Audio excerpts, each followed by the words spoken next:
Dear students, in the last section we have seen compute services of Amazon Web Services. In this section we will see storage services.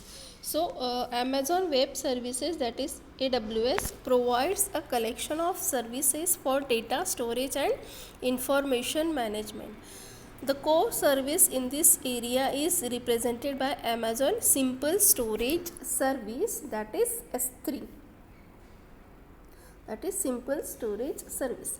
So this is the distributed object store that allows users to store information in different format. The core component of S3 is buckets and objects. So what is bucket? Bucket represent a virtual containers in which we can store our object, and object represent the content that is actually stored into that bucket.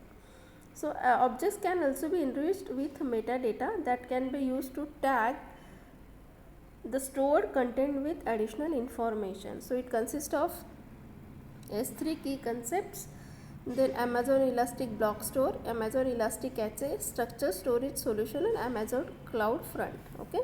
So first we will see S3 key concepts.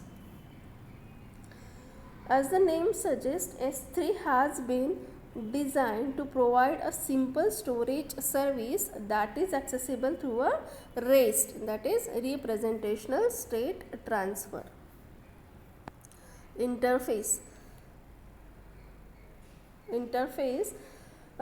which is quite similar to the distributed file system, and which presents some important differences that allow the infrastructure to be highly efficient. So the features of this S3 is the storage is organized in the two-level hierarchy. Second, the stored object cannot be manipulated like standard files. We cannot manipulate the objects. Then content is not immediately available to the user, as this is the large distributed system. So the content is not immediately available, and there are restricted access given to that content.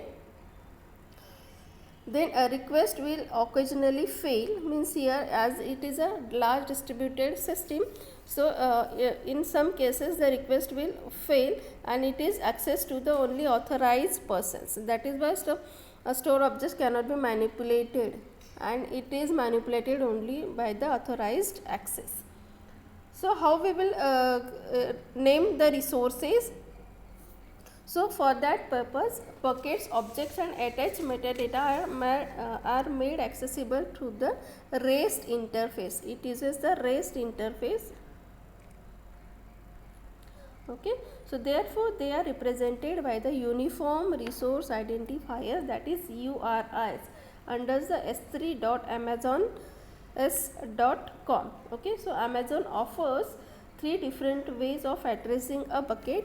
First is canonical form, in which the first is Amazon News and under that there is a bucket name. Second is subdomain form, in which the bucket name is first and after that the s3.amazon.com.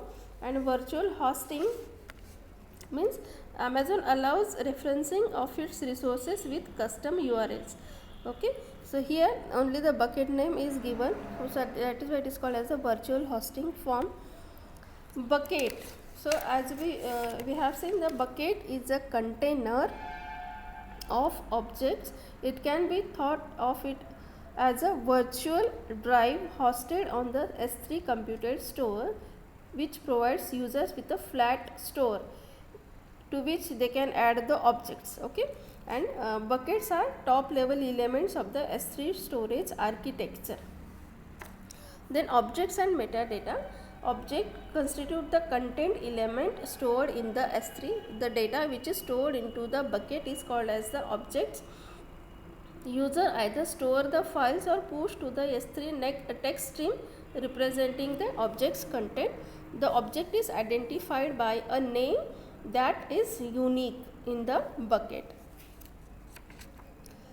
Then next is access, control and security. As I have told, Amazon S3 allows the access to buckets and objects by means of access control policies, that is ACPs, access control policies.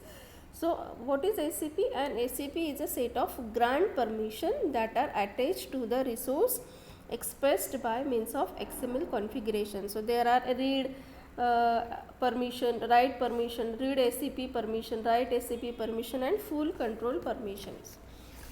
Okay. Next is Amazon Elastic Block Store, that we will see in the next section.